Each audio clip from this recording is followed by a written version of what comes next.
Welcome to Best Practice, a show where we interview leaders in the building industry to unpack the tools, tactics, and strategies they use to run great organizations. Today, we're excited to be joined by Farida Abu-Bakare and Ian Rolston. Farida Abu-Bakare is a project director at the award-winning architectural and design firm Adjaye Associates.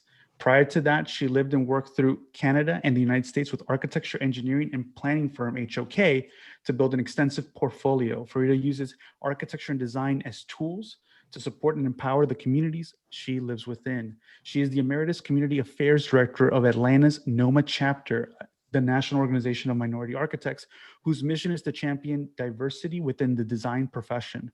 Her work with NOMA led her to co-found and chair BAIDA, Black Architects and Interior Designers Association, a Canadian nonprofit organization which promotes diversity, equity, and inclusion in the profession of architecture and interior design in 2019.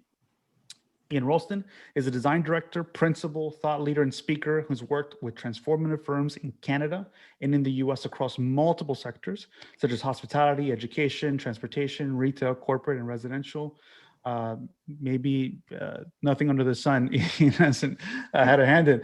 Previously worked at firms Yabu Pustelberg, Hirsch Bedner Associates, and HOK, and clients such as Marriott, Hyatt, Mandarin Oriental, Starbucks, Rogers, TD, RBC, and Wind Developments.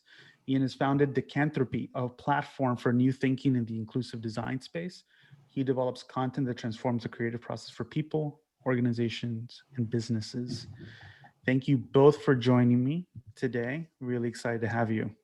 Thank you for having us. Yeah, also excited to have Chris Morgan, our great co-host here as well. So to start, I think it would be great for us to just get sort of the highlight reel from both of you on, what were the, I kind of gave over the bio. I kind of talked about some elements of it in terms of your career, but, it'd be great to just go over a little bit of the highlight reel on what were those inflection points in your career that made a difference to where you are today. Maybe we can start with Farida. Okay, well, thank you so much for that great introduction, and thank you for having us.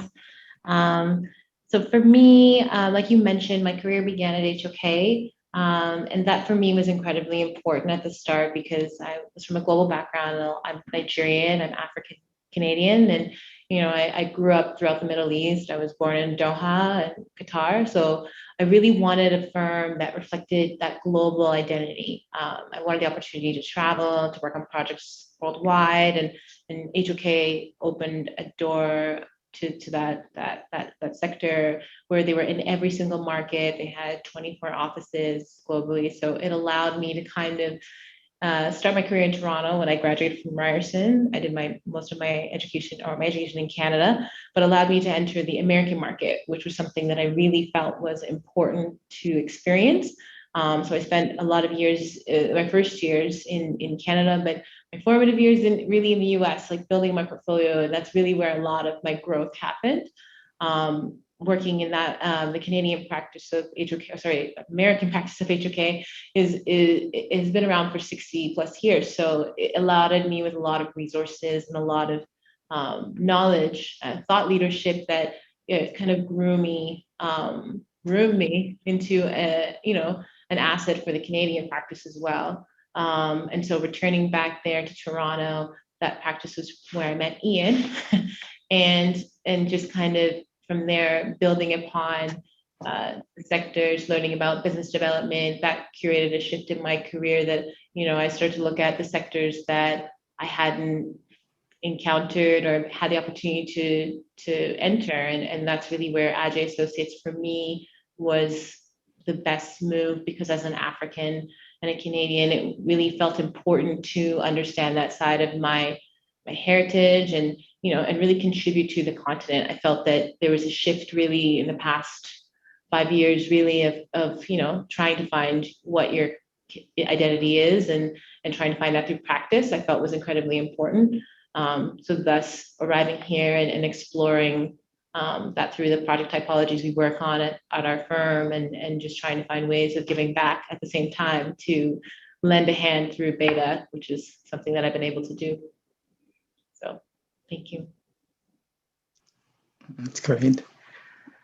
For me, really, I think my design story started shortly after leaving OCAD, the Ontario College of Art and Design, and having to prepare a portfolio in order to try to search out or at least prepare myself to align myself with the firm that I wanted to work for. And understanding that took, although school was fantastic, I felt that there was still more work to be done to be ready to engage in sort of the real world.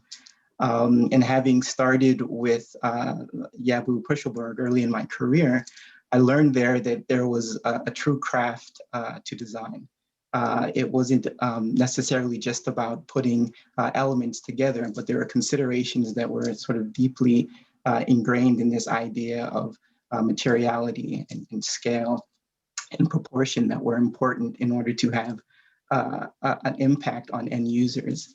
And so being curious about sort of the world around me, I continued seeking out, much like Farida, to work for international firms, and was fortunate enough to be hired at the Atlanta office of Hirschbedner Associates, which was still is one of the leading hospitality firms in the world. And having been sponsored by a CEO who recognized that there was some skill and talent and insisted in putting me in front of clients in order to engage, really helped to sort of shift the trajectory of my career. But also I remember one particular story being in Beijing in a conference room with 16 other individuals who spoke Mandarin.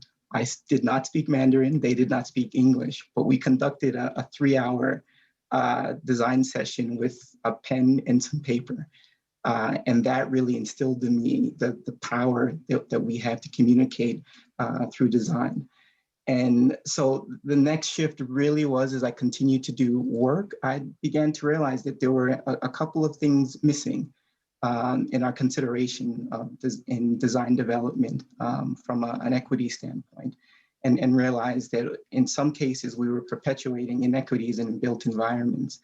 And that really sort of spawned this sort of idea and focus for me personally on inclusive design, and have since formed Decanthropy in order to really tackle inequity in built environments in order to eliminate them. So I have been grateful for all of these moments, in particular the opportunity to work with Farida when we met at HOK. So it's good to see you, Farida.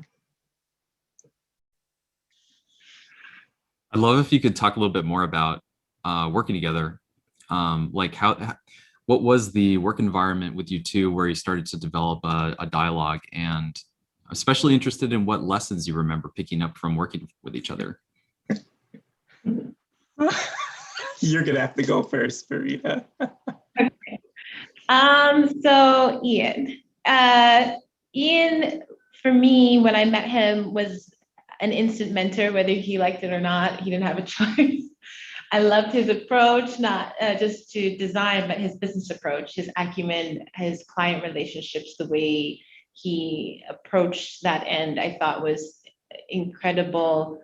He was able to really find a more, I guess, a human way of connecting that didn't have anything to do with business. It was really about building that relationship at a personal level. And through that, allowed whoever the client was, however sophisticated or not about design, feel as though they were being understood, being heard, and also participating in a way that they were a part of the process, a part of the design process, which I think at core is who, as Ian is, a designer, is the most important. And I think that that's why Decanthropy makes so much sense and is so incredible, because that really is just the way that he worked, even in that scale at HOK, where, you know, at a corporate firm, it allows you a brand and an image that might necessarily align, but trying to find ways that aligns with yourself because it's so much bigger than you, all these kind of larger firms, finding who you are there, which I found Ian found his footing and was also able to curate a studio that believed in that as well. I think that's the most important and why he's such an incredible leader, because just through interaction with him, they were learning, but even more so, his style of mentorship was one of ownership of the work you do, not one of directing. It was building confidence, empowering them to kind of know, you might not know the answers, but you find it through the work, find a way to tell the story is really Ian loves storytelling. And that at a core is really why he's so relatable. And it shifts its way and it shifted how we worked as a studio.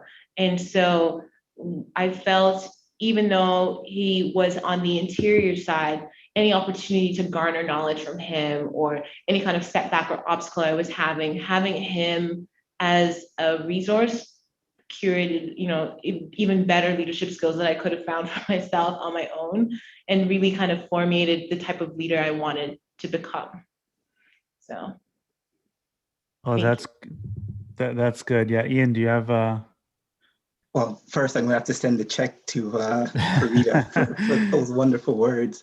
I think that the first thing that struck me about Farida is that she just has a natural sort of light that sort of emanates, and she has sort of a wonder about things. And I specifically remember traveling around different offices within HOK, and people say, "Do you know Farida? How is she?" So there was something about this name and this person, Farida, that clearly had made an impression on people. And I think it speaks again to her as an individual, as a natural connector. And we know in studio environments, you can get really sort of bogged down with work and your head down and focused. But Farida found a way to, be around, encouraging people, making them laugh. I can guarantee you, if there was a burst of laughter somewhere in the corner of a studio, Farida was in the middle of it somewhere. So I found that fascinating. And even just as our relationship sort of grew in mentoring, I haven't found a more sort of enduring individual in terms of soaking up information and wanting to do the right thing.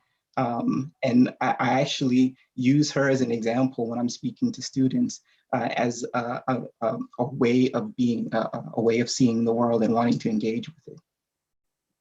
Oh, that's great. That's awesome. I mean, I want to dig a little deeper because I always find it very interesting. Like from anecdotes are pretty powerful tools to help paint a picture or really drive home, in a tactical way, almost an example. And I'm very curious from Farida, if you can point to a specific moment or like a specific lesson you learned that was at a moment, like at a moment of where Ian brought, did something or something, whether you took away something directly from that event. I think just in the approach, I mean, in HK, we had, we went through a lot with each other. I mean, we spent a lot of time there and the practice grew and changed and evolved. And I think just the way that the changes happened, maybe were abrupt and sudden, but just watching the way the studio was changing, because I was with HK, almost 9 years. It was, I've watched it grow, and especially the Canadian practice, I'd been there watching it change and evolve and try to find itself. I think just watching how Ian approached some situations that I felt I wasn't equipped for, the tools that he'd used to kind of be a sense of calm and stoic kind of leader, even when things seemed like they didn't make sense and were not going to be something we would be able to grow from, him always finding the silver lining. I think I started to, although I'm a pragmatic and also tend to be negative about situations just internally, but I think he found a way of making it seem as though although it's not okay today, it'll be okay tomorrow, and we're going to grow from this. And I think always trying to find what will grow from a situation that might not seem that there's a good outcome. And I think just learning from different leadership styles. I think me and Ian, we obviously aligned in the way things were, but I think it was important that, everyone's leadership styles are different and management styles are different. And that's something I learned from working at so many different offices at HOK, is that every leader has a different approach, different vision, and different ethos. Whatever they want to achieve, they have different ideas of what excellence is. And for Ian and I, it's that human connection. We worry about people, less about the product, less about the money, which I don't know makes us very good business people, but I think in a way, people that, you know, we're sought out simply because we care about how people feel. We want people to feel welcome, and we want people to feel like there's a space for them. And I think that more or less comes through in how we've traversed our careers, because it really, the shifts were never about, you know, not alignment of vision of the companies we chose. It was just simply because we felt we were growing and evolving and wanted new spaces to kind of encourage and grow new studios and new networks. So. Ian, on the flip side, since mentorship is often a two-way street, where it's, you know, sometimes you make it, we hear it oftentimes like this thing that just kind of only goes one way, but you know, I think there's so much learning to be had both ways. So I'm curious if there was a specific moment for you where you learned something from Farida. I think really it was the vulnerability in some moments where we needed to arrive at some clarity. I took a great deal of sort of, you know, pride in understanding the responsibility that she would have selected me to sort of be that way with. There's an extreme degree of trust when you are trying to work through challenging circumstances to ensure that, you know, they're confidential and that, you know, you're going to be heard, and there isn't a sense of judgment to say that you did the wrong thing or you know, you should think of this differently. So I think there were scenarios in those sort of moments of clarity, whereas for me, I felt sort of the responsibility to really ensure that she understood that she had everything within her to address the issues. But sometimes we just have to sort of quiet the noise a bit and let our natural ability sort of rise to give sort of that clarity. And I think Farida has the leadership skills to be a transformative individual in space. And I think she needed to hear that. And I think it's our responsibility as mentors to not necessarily give answers, but just to point to the fact that you have this. Try this, maybe, see how it works. You know, and if it doesn't, try something else. But you have the faculties within you to definitely address this challenge. What were some of the big ideas at HOK that laid a foundation for your just professional skill set? Ooh. The big ideas. I think there was, for me, some runway to sort of chart your own course. Specifically, you know, at my time there, we were growing the hospitality sort of side of the business.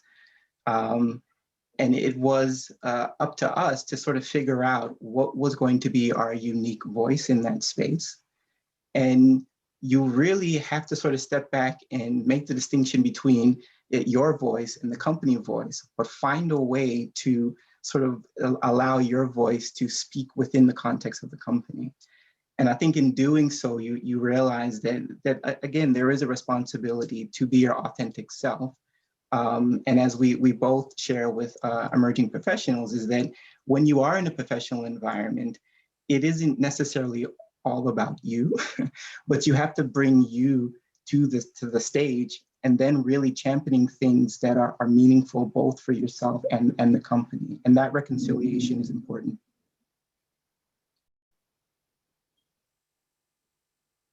And I guess me, yeah, I think also the breadth of knowledge, I think, at HOK is incredible. I think what they've built as an organization over the past 6+ years is incredible, with the offices work together to curate these massive projects. And it's no small feat. I think when you're in it, you don't realize it, but when you're out of it, you're like, yeah, 5 offices working on one project cohesively to bring something on time and on budget is no small feat. And I think that now looking back, that level of collaboration is something that I think every firm should seek out. I think it has its obviously positives and negatives, but in the end, it grows your knowledge base for each location. You're kind of growing together and evolving together project by project, which is something that, you know, only really happens in studios. So to happen at that scale is incredible. Mhm. Are there things now, Farida, that you've structured at Adjaye Associates in terms of like the things that you've learned along the way in your relationship with Ian as a mentor? Like how do you structure your own way of thinking about leadership for yourself personally in your team, or and maybe you can break down even just a little bit of the structure for those that might not be aware of like how you fit in within the organization. Of course. So I'm a project director in Accra, Ghana. And so ultimately leading small teams here, our work is really focused on the continent, focusing on building the practice here, building projects here, and really on understanding, the market and how to give back. I think that's the most important. We try to use as much as possible local consultants, try to local talent, and really kind of not being that typical firm that enters a space and kind of creates the whole Western experience where you are. It's very important to understand the building methods, the techniques, the materials that are local, and really understanding and paying respect to the heritage and history that came before in all of our projects. Like research is such a huge component of the work that we do, so that we're well versed in really our client, well versed in its community. And I think that at that sense, that core is really why our studio is so powerful, because we really spend the time of understanding the foundation and basis of the design and vision before we pursue it. And I think that in itself is why, a lot of it is such a standout, because it's so commemorative of the design that came before it, and the spaces that came before it, and understanding the environment, the typology of what it led to, what it could be curated to be. So, and I think our teams and the way we've structured it is incredible, because again, we're operating as one firm. And I always kind of joke with people with the scale of where I went from one office in HOK being 150 people to now a whole entire office being 150 people. Shifting in that scale is just the way of your thinking. So although, like Ian mentioned, I have always had a knack of kind of connecting everyone in every office. I always knew someone in any office in HOK that could help me with something. This is very different, and it's a smaller scale for me, which makes it a lot easier for me to manage, even though before it felt seamless. And so I'm still that connector. I'm still, we're still pursuing work in Canada because of my Canadian connection. I'm still very much involved with the New York office and at that end in business development in hopes of kind of embarking on that market. And so I think because of that, I'm still remaining most myself, because I'm still using my network to build and using that end to kind of pursue new work and build on the work we have right now. So yeah. Ian, earlier you mentioned this idea of sponsored by a CEO, and even before our call, Farida and Ian were talking about this. There's a distinction between sponsoring and mentoring. Then Farida, you also said like Ian has a particular way of approaching mentorship that's different than others. I'd love if both of you could unpack a little bit of how you model out mentoring models and variations on that. And I'll start with Ian, if you would, please. I think for me, mentoring it has to start with sort of the human sort of tangibles. I naturally want to listen and to hear, what you're saying, but most importantly, what you're not saying. And perhaps that might point to, an area where you might be lacking confidence, or, where we might need to sort of focus more of your energy. So it's a very sort of human sort of interaction at first, and it's flat. I never want to come into a mentorship relationship sort of presenting myself as above. It is that we are going to learn from each other. I'm going to share some information. There's things that you're gonna share with me, and it's out of that interaction, we're going to find out of our skill sets, things that we can enrich ourselves with. So I think really sort of flattening the approach to mentorship is extremely important, and staying sort of humble and just be a human being. I say that a lot, just be human, and care. Let's care about the things that matter to you, and let's care about the potential opportunity that we have to change something outside of ourselves. And I know it sounds a little, some people might say that it's cheesy, but I really think that's the meaningful part. It's not about sort of just taking or getting or consuming, your knowledge, or, your access to your network, but it is really seeing how you can enrich the interaction and the connection that you're having with that person. Yeah, I kind of latch on. It's really incredibly important that every relationship is kind of a level playing field. Like, you have so much to learn, and I have mentees now where I'm always seeking out, like, how are you feeling about the studio environment you're in? What are you learning from it? What are the the pros and cons of it? Like, I always want to know what their work environment is like at that level, because it kind of teaches me what I can do better as a leader at a managerial level.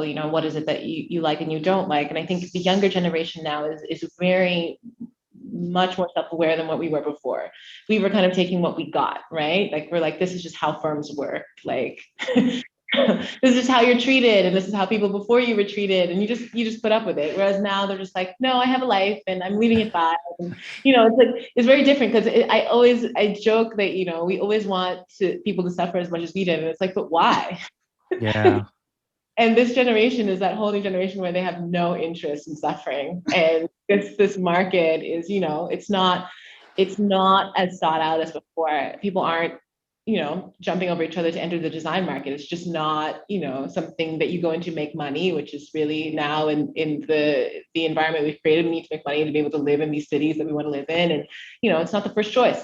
And so I think now, because of that, mentorship is incredibly important, because we want this next generation to feel that they have a platform they have a network they can tap into, so they continue to pursue design. They don't leave, because I think before, people were like, people leave, they come, they go, and it is what it is. It wasn't built for them. Architecture wasn't for them. But now we're realizing we'll be without architects if we continue this model. So what can we do to make these environments and this industry better for them, so that they can actually thrive in it and not feel like they're at war with every single step of their careers? And like, I think getting licensed in itself is such a long process, and for me it was. And and then trying to then also find ways to leverage the political aspects of any firm that you choose, whether it's small, medium, or large. Trying to navigate leadership roles, and especially now with that big cusp of a lot of people in the next couple of years, or succession planning. What does that look like?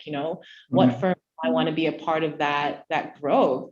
And so I think also that's causing people to be a lot more in self-aware of themselves as well. Like, who do I want to represent me when I'm retiring, and this company has to live on beyond me? And I think they're realizing that they can't just pick the other man in the room who looks just like them. It's just not sustainable. And so I think that mentorship for me has been the most, at least in my past couple of years, has been the most shocking, of seeing who sought me out to mentor me as well. Because I felt as though, even if the mentoring relationship wasn't one of, like I said, where I was learning from it, or that, I was really, like, it was give or take, it was more or less like they were sponsoring me in a way that they felt, even if this relationship doesn't go anywhere, I know that I have kind of given her something that she can build upon. And I'm going to also tell people about her, so that she can also have a network that she can tap into, even if I don't have that resource that she needs, which has been, for me, the most integral part of my growth as an architect, is being able to have, now at HK and outside of HK, because I've kept in touch with everyone that made a place for me and grew me to who I was. But staying in touch with them, really, they ultimately have given me tools to be able to know where to look when I don't know something, and not be afraid to have weak points. And when I do have weak points, guide me to fix those weak points and grow those things into strengths. And so I think ultimately my mentorship relationships have shifted not simply because I left, but because I'm evolving. And so they can't help me as much now. It's more so like, how can I just put you in the right rooms and put you in the right conversation so that you can grow your career the way you need it to grow, and you know what you're doing, so just go. Yeah. Yeah. Do you find just to stay a little bit on this topic of, let's say, the new generation coming into practice today and their expectations being very different, which I always I've thought a lot about, like, you know, the impact of technology and how easy things are in some sense, right? Where there's no question to me being able to get access to something immediately, or to sort of, you know, it's almost like every you know, culture sort of sets it up that way, where you have these expectations about where you work. Well, why isn't it that way? Why can't it be that way? You know, Right. everything else in the world, you're being told to everything is possible in a sense, right? Right. But why is this work structure so static or not flexible or whatever?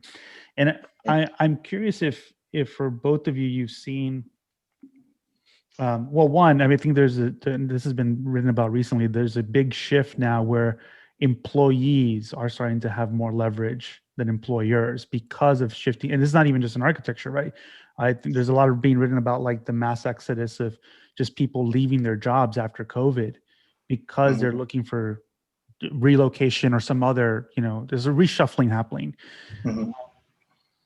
How have both of you kind of taken that environment? I know you spoke a little bit about just kind of being mentorship as one way, but is there anything else that, like, maybe people are expecting of today that you're noticing that will likely change really quickly? Or, you know, I'm just curious more to, you know, on what your thoughts are on that. Maybe Ian. Yeah, I would definitely say that I think there is a generation that is expecting to have a voice, because in their, and I should maybe qualify that, expecting to have a voice in their workspaces because they have a voice in their personal space. And traditionally, within the A&D industry, you are sort of you sort of take what you get. You sort of have to go through, earn your stripes, and, you know, take your lumps, and you sort of move forward. I think what's important, and we try to share this with emerging professionals, is that if you want a voice, one, you have to have something to say. So before you have a voice, develop it. Find what is important to you, what is your authentic self, and what you think you can really throw your skill and your passions around, and give it meaning beyond just your immediate ambitions within a firm, or to meeting or connecting with someone. But how can it go beyond that to serve, you know, your community, or address, you know, for me, again, a system in inequity, or how can you improve upon someone's life? So your voice has to have purpose. And I encourage emerging professionals to do the work. It just doesn't happen. You just can't repeat a couple of you know, phrases from, you know, someone that you've heard on in the movies, on television, or on your sort of social feeds. But you have to find your voice. And then when you get behind your voice and you have something to say, people will listen. Definitely. I think that in itself is really what it comes down to. Like, I think the power of your identity, I think people don't really understand it until more recently, if people have been able to shift that into the workplace. I think we've always been very careful about who we are at work and who we are at home. And now those things are kind of commingling, and there's no space for them to separate anytime soon. And so now we've become whole selves in these spaces that, you know, we are with our coworkers, but also with our families all the time online. And it's kind of melded us into this melting pot where it's unclear what is your voice of your community and your company, and like, what can I post? Also, we were talking about social media, because social media now is kind of like a reflection of self. What am I putting out there? And is my work voice aligned with my personal kind of agenda of what I want to put out there? And I think that a lot of people that reach out to me about working at the various firms that I've been to is just really like, will I fit in the studio? What's important to the firm? Do you feel like, do they care about DEI efforts? Are there a lot of women leaders? Like, women are asking those questions, and young women especially, they want to make sure that when they enter that space, it's a safe space. Can I grow there? Am I going to learn? If people are going to mentor me, are they going to be open to kind of growing my career there and letting me make mistakes and figure it out, the process? Or is it more, a competitive environment? Am I going to crush and fail? And I think that it's just really important that firms understand that even before they've stepped into that interview, they're doing the groundwork. I get messages all the time from people that just want to chat. Like, it's a 15-minute, but they just want to make sure that the place that they've been contacted by is a place for them. And if it isn't, they don't really care if they pass that interview, and they're okay with being unemployed. And so I think that's a very different space we're in. Like Ian's saying is that, and like you mentioned, George, just like, employers don't have the upper hand. People are putting mental health first. They're putting their space, their family first. And I think it's a great space to be in, because it's causing the industry to take a deeper look at themselves about what we've built and how we move forward. And I think as we were kind of talking about, the topic of this, it's like, is my studio a community? Like, what am I doing to build that inner studio environment? Do people feel comfortable kind of connecting with their coworkers outside of work? Is that something they want to do? Or does everything stop at 5 and they walk out and they want nothing to do with anyone?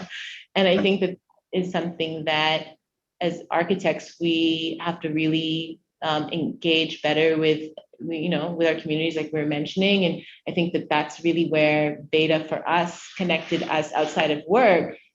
And we saw the power of that connection. So I think it shouldn't just be up to nonprofits like ours. It should be also firms that are doing that self-exploration of how can they not only align, but create platforms that align with them and curate connections that kind of reflect what their agendas are, and try to find ways of giving back. I think that's the most important. Don't start your own. Just try to uplift the ones that already exist and give a hand, because a lot of the time, it's voluntary and they need to exist in that way. So. Right. I would also add that there is a demand on leadership or leaders to lead. We know if we're transparent and honest, that the A&D industry in itself has not been kind to a lot of people. It's an extremely difficult, grueling, yes, rewarding industry, but it takes a lot to do what you do well at any level in this industry. And we need leaders now to help sort of usher in a shift in the approach in how we go about doing our work. Again, shifting more from this sort of transactional sort of exchange of ideas for fees to more sort of transformative, sort of opportunity-focused moments that we can actually create something that's unique. I think it's going to be important for the health of our industry and the health of practitioners. And we as leaders have to now account that as a part of the economy of operating firms now. It's important. How have you started to bring this thinking about community building as an architect to actual space design? So whether at the scale of an interior or a building or even an urban scale, I'm curious from both of you how what you've been trying out and what you've been seeing work or not work. Ooh, for me, really, is to slow everyone down for a second and let's just talk. Can we talk about what we're trying to actually accomplish? I know you want to build a space or building, and I know you want me to focus on this part of it, but can we just talk a minute about what is the opportunity that we have before us to do something different? Can this space eradicate hunger? Can it eliminate inequity within this particular community? What are the other conversations that we can have to do that? Now, we have developed what we call inclusive design intersections to drive some of these conversations. But we need practitioners to bring this lens to the conversation that we're having with developers and all those that are responsible for making what we say the imagined real. So it's important that we bring that lens as emerging professionals and professionals to shift the conversation, because it starts there. Then you can align all the other processes and the resources around achieving that.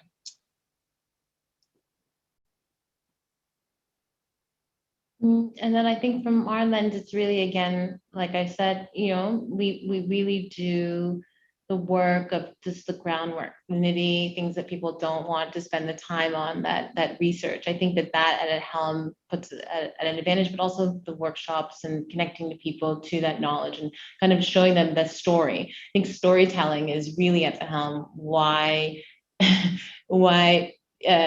clients feel heard. Because when they see the thought process, I think often we jump ahead to the beautiful renders, and it's like, okay, but how did we get here? And so I think that the process in the programming of how we interact with clients, that shift of thinking of they need to know and understand that it happens from the sketch, but then there's so many other elements that come into it, and then we landed here. I think that in itself, educating them and making them feel like they too are, a part of the process, but not only that, knowledgeable, and they can speak to it on their own. I think building that confidence is something we don't do often. We always want to be the ones in the room sharing that story. We never want them to go in. And so I think that in itself, when they feel that confidence that they can go share and that excitement, I think that makes them feel heard and seen. What do you think is the potential for storytelling then at the level of communities, not from the perspective of so not in the perspective of a specific project, right? We're like, okay, now we have this project on this site, let's go talk to the community, but more the pre-work of basically get around the question of how do we educate this community about what we do versus hey, we've already been doing this work in the community. They already get what we're about. Your conversation's at a whole nother level by the time that an opportunity shows up in that community. Let's say, what possibilities can exist in that front within the industry? I think they're endless, and I think they're necessary for the future validity of our industry. We have to go and spend time, and I'm going to say this word that an equity consultant, a friend of mine, really does not like, but it's the otherness, because we've set, unfortunately, a standard for what is considered sort of normal or right, and then everything else is sort of judged against that. It's not until we sort of eliminate those barriers to say, let's go spend time in this community with these people and share knowledge and understand what is meaningful to them, that you can then sort of step back and start making the appropriate connections with sort of how you view the world, one as an individual, two as a professional, and then start making the right connections to have the right conversations about serving that community. And it is, I believe, looking at what we do as professions as a service to humanity. It's an awesome responsibility. Life happens in everything that we create in terms of space. And so we can imagine that, and I love to say it, someone is gonna fall in love in a space that we design. They're gonna care for a family or a sick loved one. So we have a responsibility to understand what is meaningful to those individuals and to that loved one that we can then come alongside and support. And that is the fabric that we need to weave as professionals. So that's why I say I think the potential is endless. We have to make the shift to that type of thinking. Yeah, I don't have much.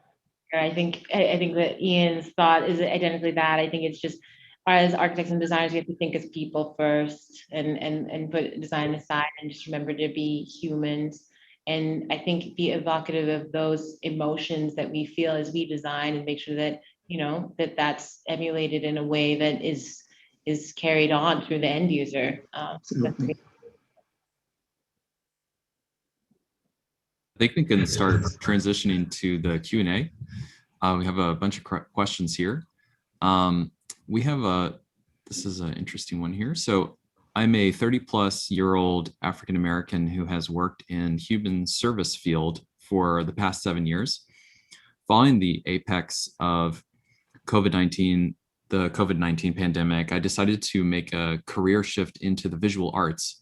I have an increasing interest in architecture. Provided I pursue architecture, I'd like to integrate social impact efforts and create spaces that optimize well-being within the urban context. How does one prepare to find work or a college space that would nurture this endeavor? What key advice would you have for someone in my position?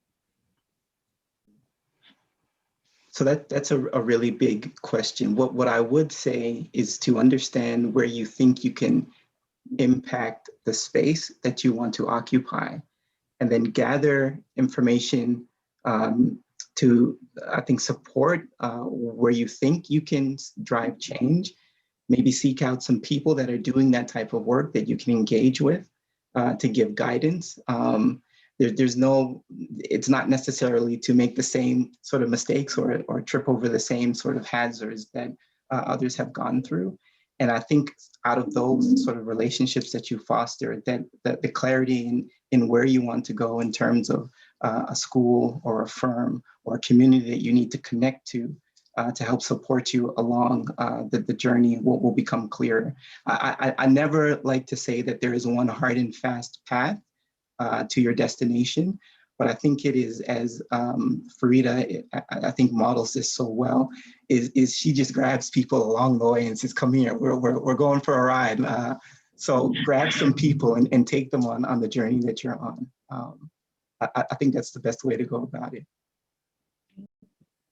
I totally agree. Yep. I wonder if along the way too, as this person is kind of exploring that with people that are working on this and building a community in their own way, if one even has to pursue a degree, is sort of the question. At that point, like, you're doing what you want to do. Do you have to go pursue the degree in order to kind of like come back to it? You know what I mean? It's like, my daughter would agree, I think, in the background. I don't know if you can hear, Right. but something along that lens of like, you can maybe craft your own specific space that is unique and still relevant, and even maybe with more experience because you've invested so much time into that. Yeah, I definitely agree with that. I think it's important to not, don't use anyone's journey as your model. Right. It just doesn't work. I think that there's a lot of roads that haven't been traversed that might be meant for you that you're blocking out by worrying about what everyone else has done before you. And I think that especially now where we're thinking without borders and without, the country, it doesn't matter where you are, we're remote. This allows you so much flexibility of client base, markets you could have never infringed upon because we were so inwardly focused during that time. So I think this is a really unique time to be doing a shift in career and a shift into design, because it allows you to be so much more exploratory than we would have wanted to be a year or so ago. Absolutely. And stay flexible. We're in this space already. We have to learn how to pivot quickly. That is one thing, believe it or not, Farida has sort of taught me through our relationship. I have not seen many people as flexible as she has, and able to sort of shift gears, all in alignment with what's authentic to her. But what a gift to be able to pivot and still retain things that are central to who you are. Got another question here. What is your biggest or main goal as a designer when you think about your trajectory? Yeah, I simply want to change the way people think about design. And I want to absolutely eliminate inequity in the built environment. That is my single focus.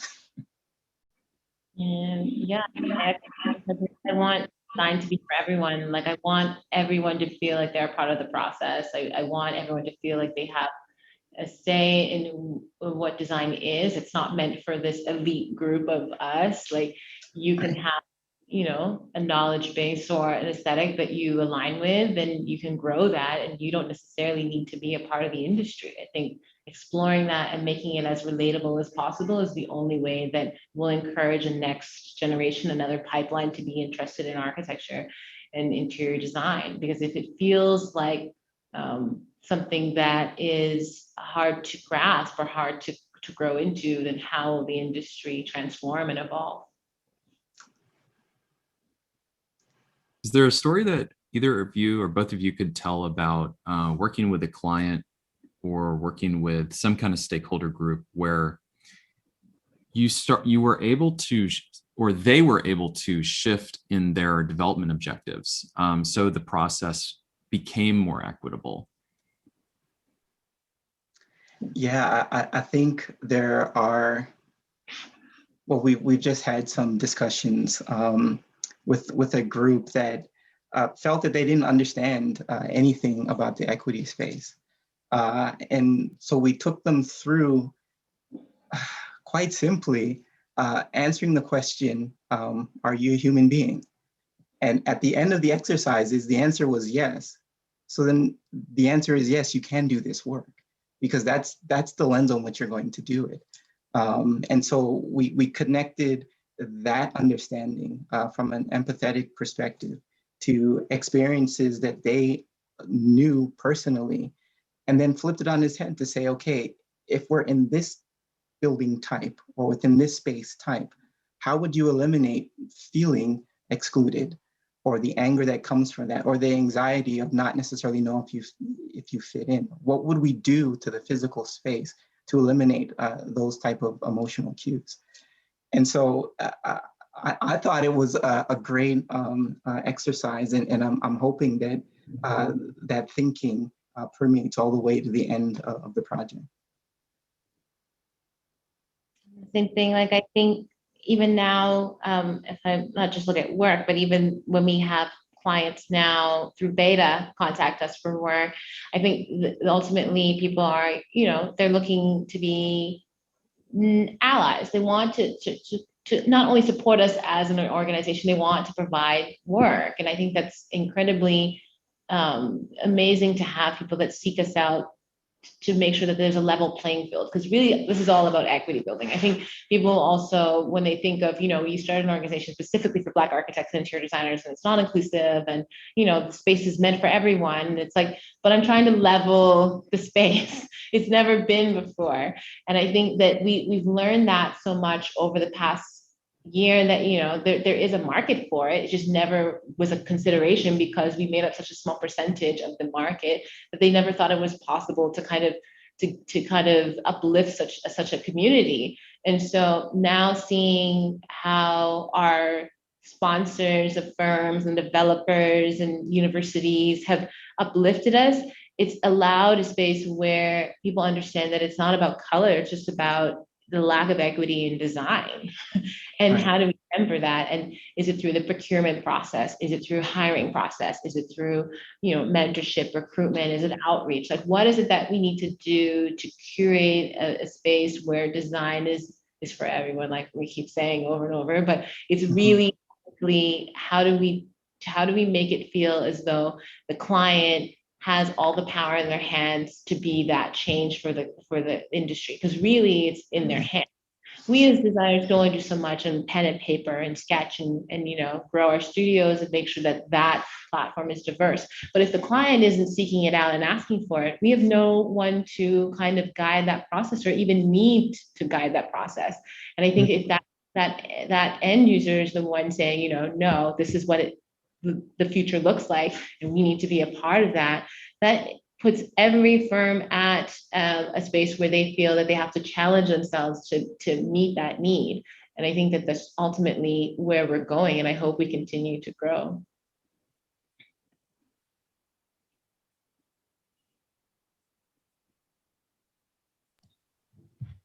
So we do have another question here from Essence Morgan.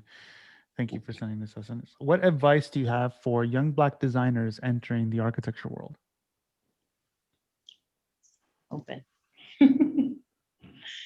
I think what I've learned from my career is, again, your network is everything. I think I see this on every single engagement I have. If not for my network, I would not be here. And so I think it's incredibly important to build that and not wait. I think as students, everyone is waiting for that thesis paper to be handed in and then your life begins. No, your life began as soon as you started to pursue architecture and as soon as you entered that program and your academic, that should be building your network. Do not wait until you're looking for work to build your network. It doesn't serve you. It doesn't serve the process. It's about relationships come, they grow organically, seek throughout your professors, seek out through volunteering for your local organizations, whether if you're on Ontario, on OEA, TSA, Toronto Society of Architects, Arido. These are the platforms in which you know that your eventuality in 5-10 years, you're going to be a part of that community. So do the groundwork now and build that relationship so that when you enter that space, you're known, you know what to expect. It's not foreign to you. It's a space you're comfortable in because you've been in it for so many years. You've curated the relationships and it allows you to feel freer. You have more opportunities available to you. You know how the landscape works. And so it becomes a lot less overwhelming when you're just entering that first year of professional work and you're at the helm or at the hands of the employers or what job postings there are. It allows you to kind of seek out what you want to do because you start to rub shoulders with people that are doing the work that you're eventually going to do. And I think that kind of takes a lot of the anxiety off of what your career could look like because you start to see it in real time rather than having that anticipation of school ending. And so I just encourage you to do that now. Yeah, I think all the things that Farida has mentioned, it's empowering yourself, empower yourself. There's a great deal of building that we have to do of our own individual selves when we step into some of these spaces. Sometimes they're uncomfortable, but if you build yourself up, as Farida suggests, you have a better sort of understanding of how to sort of address the adversities. And then I would challenge you to just design it. Design what you want, design your school experience, design your career, and sort of follow that plan, that strategic plan, and be prepared to adjust along the way. Yeah, there's the word that keeps coming to mind is like intentionality. It's like being very intentional early on, and almost like I think Frida, I mean, you just basically outlined the cheat code of like life in general. It's like don't assume that the way things are set up don't have workarounds, that don't have other ways. Like if everyone's looks at the world that same way, you can look at it very differently and really, and because some of those things are. Yeah, I don't know. It's just an amazing cheat code to all this. Okay, so we're gonna end with one last question, which is the highlight question that we always ask our guests, and that is, what is the nicest thing or kindest thing anyone's ever done for you? And we go professional, we go personal, it goes all over the place. We accept all and appreciate all. So, Ian, we'll start with you. Since you looked pretty like you got hit really quick by the question. Yeah, well, first, there's been so many, but I would definitely have to give my wife top billing to say that she loves me unconditionally. And that has been the kindest thing, to feel and to be loved just for being who you are. It's fantastic. Yeah. I equip in that. I think the same thing in our careers, especially with the amount of work we do and how we work, our family and loved ones are ultimately the kindest to us because their patience in the way that we are evolving and growing as professionals, I cannot imagine. So again, and then also curating this crazy career that we have, career path we've chosen with so many, obstacles and loops that we never saw. And I mean, I credit patience to my parents and my husband for allowing the space and for me to explore all these different companies and locations and just letting me grow as a professional because, as a woman, it's incredibly hard to do these things. And And, and I think it's just, it's inspiring other women to do so. And I hope that, it becomes more of a norm, and we're able to kind of have a level playing field and grow in management and direct firms and create space. So. Thank you for that, for both of you for sharing. All right, so we're just going to wrap it up here and with a little plug for Monograph, the software you all know and love. At Monograph, we're building the future of practice operations and back office management for small to medium-sized firms. Monograph is designed for architects by architects. Chris, myself, about half of our staff right now comes from or has a relationship or knows someone or is just like really linked to architecture in some way. And we care, right? We put ourselves in our shoes. Our significant others are working in the industry or whatever, right? We see it every day and we live it and breathe it, and with our customers as well. So what is Monograph? It's a great way to actually see a unifying vision of your firm in one easy and beautifully designed solution. Keyword beautiful. It helps you understand where you are in any given project, what your schedules and budgets look like. So we have something specific called the Money Gantt, which allows you to see today in relation to the time that's been inputted. Are you above the line or below the line of your project? Are you on pace or off pace? And that way, project teams have real-time feedback and progress against budgets without needing the feedback of a finance team to come in every month or every 2 weeks or whatever, right? Just like time, be able to make decisions. So you can start a free trial today at monograph.com or watch a live demo with Robert, our CEO, every Friday. Not many companies have their CEO want to talk to you about what you're going through and show you, what we're doing. Every Friday, he walks through the product and answers any questions you might have. We have a link to it in the chat.